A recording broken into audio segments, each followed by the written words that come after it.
And welcome into a special edition of the First Bank Coaches Show here on the Lion Digital Network. Blessed to be joined by Coach Joshua Epperson, head women's coach here at Freed-Hardeman. Coach, before we get into this interview, first of all, congratulations on taking the Mid-South Conference Tournament Championship. Started that out against Wilberforce with the host-in game. Then you go to Bowling Green to that final site, and you take down Cumberland's. That was the first win in quite a while against Cumberland's. And then you, on Sunday afternoon, played number 2 Campbellsville. And I did not get to watch it because it was during church time. I hate that, but totally it is what understand it is. that. Yes, but you should be where you were. But that's okay. Yeah. And but then I started following along because I was away from a good internet. But stifling defense, holding them to 41 points a game. Yeah. When they average 82. Right. And then, of course, Monday night, the first game of the night, you took on Shawnee State. And for those who were watching or maybe wondering, it was a very close game, very intense game. Shawnee State definitely improved from what they were back before the Christmas break. Yes. So congratulations on that. Yeah. And also then that qualified you as an automatic qualifier to the NAIA National Tournament. And you learned of your opponent and where you would be going. You know, as we were talking yesterday, you were hoping to go south, but you're going up north. You're going to Iowa. Right. And the 4 teams that are in that first round, opening round site, first and second rounds, you've got Clark out of Iowa. You've got Northwestern also out of Iowa, and then you've got IU Northeast. I'm not sure exactly where they are in Indiana. I was doing some stuff on the boys' side since we're hosting that. But your first round opponent is going to be Northwestern. Correct, yes. Travel plans, you leave tomorrow. Mm-hmm. Is that correct? Correct, yep. How long is it going to take to get there? So it's at least a 9.5-hour trip, so we're going to break it up into 2 days to make the trip a little more enjoyable. We'll get about half of it tomorrow. So we'll stop in St. Louis, and our plans are to go worship with the congregation there in the morning on Sunday, and then practice, trying to get a college gym there in St. Louis, and then after we practice, head all the way back up, or all the way up to Iowa that night, and then we'll be practicing on Clark's floor on Monday, and then Tuesday we'll play. And that's a requirement for the host site to that you get at least one practice in the facility you're playing in. What all do you know about Northwestern? Well, I watched about 5-6 hours last night as soon as I found out, and then that's what we've been pretty much doing all day today. So number one, historically great program. We were talking about before the broadcast here, they've won 5 national championships, which is the most of any team currently still in NAIA. And so that speaks a lot of their tradition. They're a team that when they play together as a group, they have played really well. They beat Dordt, who went to the national championship last year, who's in the top 5 this year. They beat them just 3 games ago. But they have been a team that's been a little streaky. You just don't know exactly what you're going to get. They lost in their first round of the conference tournament, which it was a tough game, a 4-5 game. So it was one of those. They finished the same as we did in their conference. Yeah, the 4-5s are generally even Steven. And it was at the 4-seeded's home court. So it was a tough game there to win. They've got a really good point guard. She's a first-team all-conference player. Really athletic. She's top 5 in the country in steals. She can shoot it some. She can get to the rim. So she's a big threat. And then they have a post player that was an All-American honorable mention last year for them. And she's about 6'1", strong, really good in transition, can shoot a little bit outside. And then they typically play 2 posts, so they have another post that they've been playing too. So a good inside game, very fundamentally sound team, and just it's going to be a good matchup as far as I think we match up well against them, but it'll be a good matchup. overall, it's what, the 7-10 matchup? It's the 7-10. If you're familiar with March Madness, those are the ones you always have a tough That's time the choosing. overall seed, and Yeah. each, we might explain that. It's a little Yeah. bit different. Well, it's very similar. It is the same. Yeah. You've got 16 teams in each quadrant, Right. and So they rank 1 to 16. 1 to 16. So we're 7 in there. In our little pod we have the 2 overall in our quadrant, which is Clark. Clark is another really good team. If we get past this first one, they're the host team too. So you'll be playing on their court. But their only losses really that I could find on their schedule were to Central Methodist, the #1 team in the country right now, who has not lost all year. So the host team was a very good one, but obviously Northwestern, a really good opponent to start with. Well, we got to win them one at a time. It's a new gotta go. season. You're Exactly. 0-0 now, and Yeah, and we, like you were talking about, we're on a roll. The girls are playing they're well, 6 in a playing row. very well. So, yeah, I'll take those this team against anybody. Those 6 so. have been against, other than, and I don't want to make anybody mad, but Yeah. you played UT Southern in there, Right. and then you played We played- Wilberforce in there, but Right. Played Cumberland at Cumberland on their senior night, a team that that's needed that win to tough- get to the national that's tournament. and they beat us at home. And they beat us early at in the home. season. Yeah. Yes. So it was a game that was a must-win situation. And a Cumberland team that comes back and beats Bethel at Bethel to get to the advance to Bowling Green. So that was a good one to kind of get ourselves started. Like you said, Wilberforce, we played well against Wilberforce. Like you said, the opponent, that part of it, but our girls played really well where we were able to rest a lot of people in that second half, which is really nice and huge for us down I the was stretch. going to mention that. I don't think you were worried about margin of victory. No. I think you were No, worried yeah. about, hey, I got to play now, get this game out of the way, Right. and then we're going to Bowling Green, and Right. and you knew you were going to face some very stiff competition Yeah. there in Bowling Green, and you met the challenge. Yeah. Obviously. And so, yep. And then that Shawnee State game they've won 11 of the last 13. And their 2 losses were to Campbellsville and Thomas More. I mean, you and I talked about that yesterday. That how well they were playing, and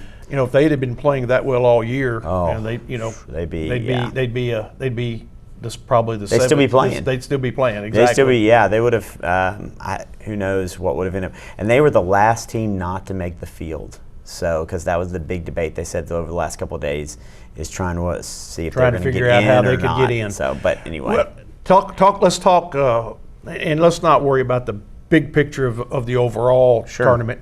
But let's talk about that pod or quadrant, as however you want to term that. Yeah.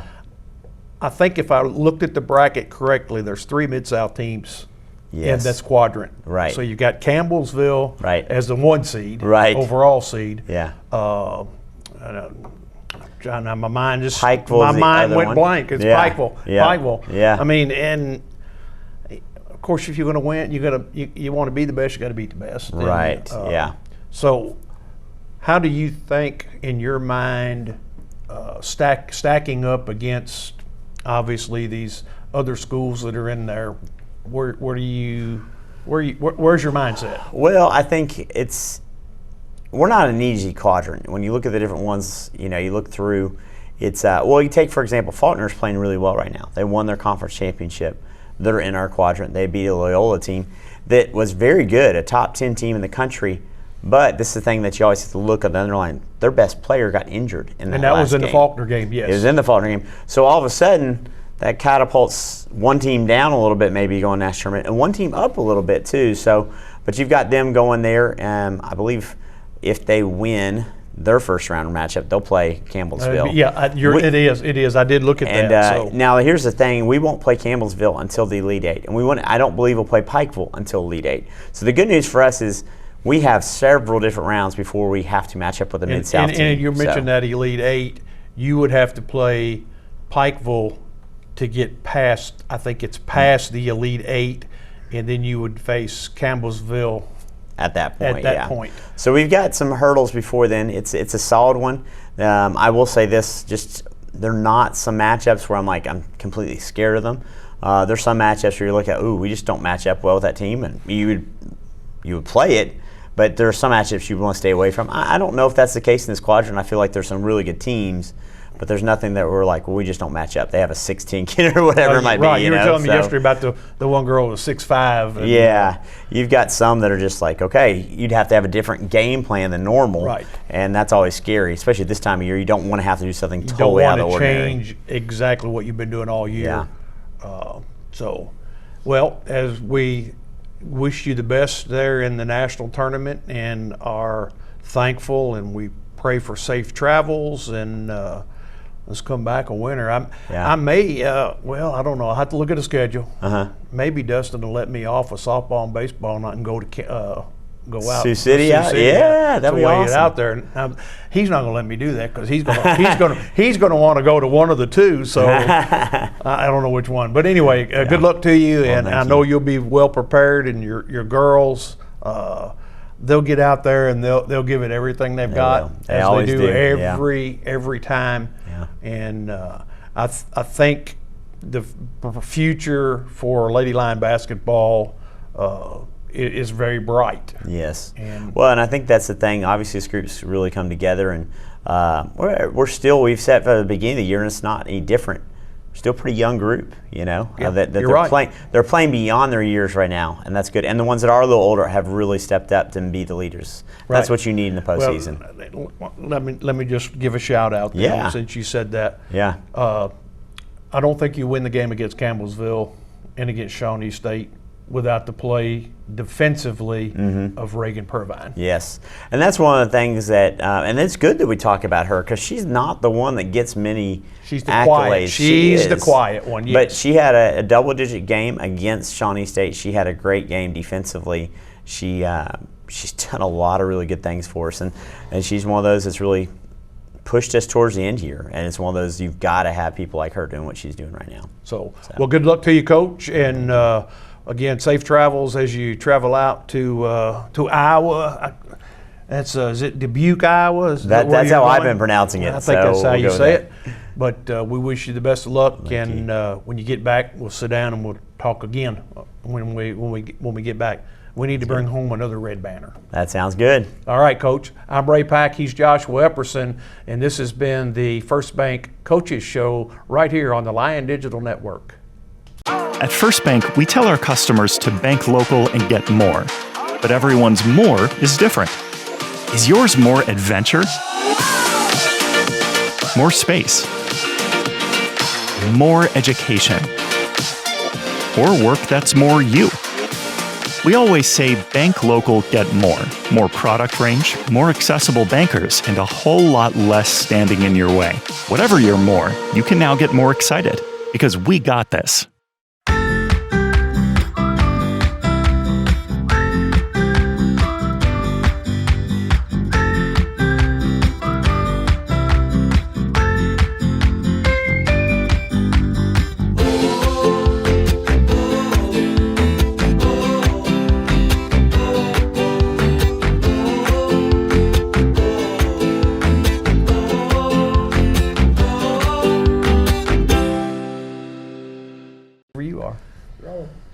All right, welcome back into the First Bank Coaches Show here on the Lion Digital Network. Now we're joined by men's head basketball coach Drew Stutts. Before we get into the interview, Coach, congratulations on that big Mid-South Conference Tournament championship, taking care of Georgetown in that final game, and a very exciting finish. As long as we won. That's all. I mean, a win is a win, whether you win by 1 or win by 100. As you go back and you recap in your mind the games that you played in the conference tournament, which one was you most challenging? Well, I think naturally you would say Georgetown, just because of how the game was played and us getting down so much early in the first half. In the first half. Basically in the first 10 minutes. That's right. No, they came out blazing, and we came out not playing very well. So, to be able to come back from being down 20 to a team like Georgetown is pretty incredible. Can you share with us a little bit of how you motivated them in the locker room? You know, I've had quite a few people ask me that, And don't reveal all your secrets. No. But I mean, I know you have a way with words and are able to get them to do it. But kind of what did you? How did you focus on that? I had some former players text me after the game. You know, I got back to my phone. You know, a ton of text messages about just reading through them on the way home, and got former players saying, "Boy, I would have hated to be in that locker room at halftime." And it's kind of funny, you know, over the course of time in any profession, but as a coach as well, you just mature and you have experience. And to be honest with you, I walked in there, sat down in a chair right in the middle of the locker room, just made eye contact with everybody, and I never raised my voice. I didn't talk any louder than I'm talking right now. We just talked about who we are and how basically the first half we weren't the team that we could be. And you know, we kind of left it encouraging them to know that they could do it. You know, one possession at a time, one play at a time. You're not making 20 points up with one shot. No, and I said it will be a grind, and it's going to be a 20 minutes that you're going to have to grind it out. But you got to have that belief, and so those guys believed and they stuck with it. And you know, even Quan coming out of the half playing so extremely well. I mean, made three. You still look up there on the scoreboard and you're like, we're still down 14, you know. So the fact that we were able to stay with our defense, which, you know, is something we rely on a lot of the times, just being a really strong defensive team, and to hold them to whatever it was, 26, I think in the second half, was pretty good. So it was definitely exciting, and one of those things that I will always remember and they'll always remember, just exciting game. Well, Coach Estes put a video out of the last play of the game. I came in and talked to Dustin, I believe it was Tuesday before the baseball game, and he said that when they came out of the timeout and set up, Coach Burns said he saw that play the night before in a game, and you had your people in the right place for Geraldo to knock that ball away. We did. You know, if you look there, last play of the game, which, you know, it's an important play because it's the last one. But every play is important. That's right. That's right. But, you know, we subbed in Dawson Bailey, subbed in Brandon Thomas. So you got a lineup out there that's 6'5", 6'6", 6'7", 6'7", 6'8". So right substitutions, big guys, physical guys on the floor. And as soon as Georgetown walked out there in that formation, it was one that Grant had seen. I don't know if it was the night before. I thought he had said the night, but he had seen it in a very recent game. And Grant's really good at that. Grant does a great job just with prep in general as far as personnel and scout. But as soon as he saw it, we started communicating quickly to Dawson, who was guarding the guy that was going to set the screen. My next question would be, if you would have called a timeout there, they would have changed their play. Sure. So they had to go with what they had because I think they were out of timeouts, if I'm not mistaken. I think you're right. So, but anyway, congratulations on that and a couple of big wins there. But let's talk about this opening round of the men's NAIA National Tournament. Of course, we're hosting here on campus at the Brewer Sports Center. And I'll go ahead and throw it out there and so I don't get in trouble. The first and second rounds are being presented by Ballology. Yeah, that's it, Ballology. And you got 4 pretty good teams from what I've been able to find online. First game Tuesday will be Dort and Bethel out of Indiana. Mm-hmm. Ought to be a pretty good game. Dort is what'd you say, Dustin, the 3? No. Yes, the 3 because they're playing the 14 in our quadrant. And then our second game will be the 5-12 matchup, and Freed-Hardeman will take on IU Southeast. You happy with your seed?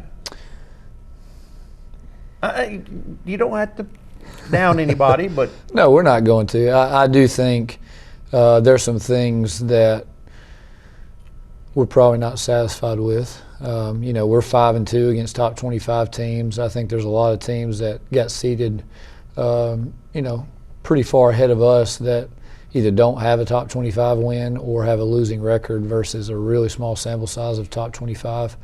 Just personal opinion. Everybody's entitled to their Right. own, but personal opinion. I think strength of schedule is something that the NAIA needs to look at and really value more than they do. This is back-to-back years we've been top 25 in strength of schedule, and based on how things are being seeded right now, you're not encouraging teams to play the best teams. Correct. Because we played LSU, Alexandria, and Faulkner earlier in this season, where we could have easily played a lower level team and probably won a couple more games.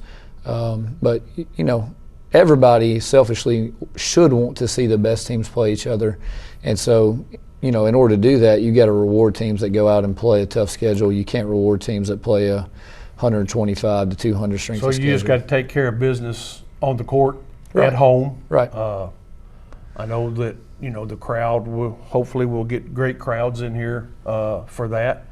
So, how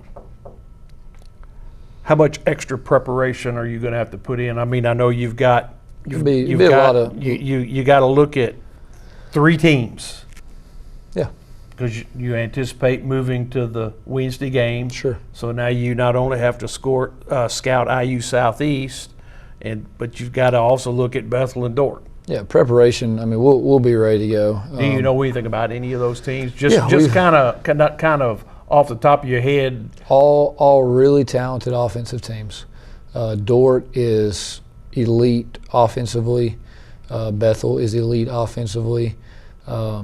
Team we play, Indiana Southeast, very good team offensively. But especially the other side, Dordt and Bethel are 2 teams that really high IQ, spread you out, shoot the ball extremely well. Indiana Southeast is a little more balanced. They got some guys that can shoot it, but they also got some guys that can put it on the floor. But all 3 teams. I mean, any of these teams could advance out of our 4 teams, right? As I went through and I did the legwork a little bit on the stream stuff, entering the rosters and all that. Didn't see really a bunch of size. No. Seems not to be, big these are teams. going to be guard-oriented teams. They are a little more guard heavy. Dordt, their best player, 6'7", 6'8", long athletic guy that is very versatile, can shoot it from 3, can put it on the floor, can post you up. They play through him a lot. So I've just taken a quick peek at everybody, just kind of get lay of the land. But Grant Burns, Clark Gandy, our GA, they're going to have us ready to go. So no issues. They there. always do. So They will. Let's see. I'm trying to think. Is there anything else that we need to talk about on that? It's a big event to come to Henderson, Tennessee. It is. No, it's exciting. It's the first time ever that we've hosted the first and second round of the national tournament. I know there's a lot of support in the community with sponsors. We had a sponsors meeting this morning with a lot of the local banks and Besso's Coffee and E&T Contracting. All of them are really getting behind us hosting the first and second round. And I mean, we expect it to be a standing room only crowd. And I think obviously locally there'll be a lot of support, but I think just from an interest in basketball, I think there'll be a lot of people from West Tennessee that'll make the drive, because it's going to be a great night of basketball on Tuesday night. Okay. Well, I will mention this as maybe the last thing. Those games Tuesday at 5:30, 7:30, or somewhere in that neighborhood. It may be a little bit later. I don't know. I hope they don't start before 7:30. They should start at the announced time.